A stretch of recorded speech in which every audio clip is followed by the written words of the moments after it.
De la période des royaumes combattants à la dynastie Ming, les tombes couvrent une période qui remonte à environ 2 milliers d'années dans l'histoire chinoise.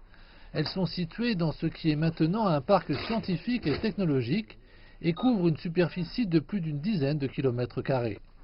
Outre divers types de lieux de sépulture, les archéologues ont également mis au jour des vestiges de zones résidentielles datant de la fin du néolithique et des dizaines de milliers de vestiges culturels de différentes époques. Le chef de l'équipe des fouilles, Zhuo Jingxiang, a partagé ses conclusions.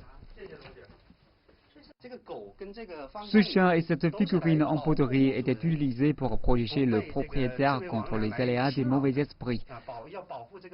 Voici une figurine portant un bouclier. Elle indique que le propriétaire avait un garde de son vivant. La poterie, les articles en bronze, le grès, les pièces de monnaie, les pièces en porcelaine, le cuivre, le jade et le verre ont été mis au jour en grande quantité depuis mars 2015. Ici, un modèle de rizière et de grandes urnes indique que le propriétaire était riche. Ces urnes pourraient contenir du riz ou du blé. Mais aux arches situées non loin du site archéologique, c'est un plomb de pêche au motif de dragon qui est particulièrement frappant. Selon les documents historiques, voici le motif du dragon et l'alliage est fait d'argent et d'étain. Mais en fait, ce que nous avons trouvé ici contient moins d'argent mais beaucoup de plomb.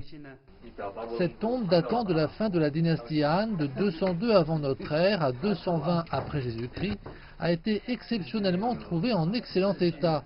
Sans document écrit présent, il n'a pas encore été possible d'identifier son propriétaire. Compte tenu de la taille de la tombe, les archéologues pensent cependant qu'elle appartenait peut-être à un noble. Les recherches portant sur ces tombes et reliques joueront un rôle important dans la reconstruction de l'histoire et de la vie sociale, en étudiant la transformation européenne ainsi que certains grands changements dans le système politique dans les temps anciens.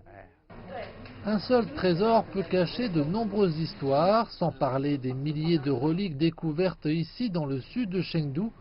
D'ailleurs, les archéologues travaillent dur pour percer les mystères de ces artefacts.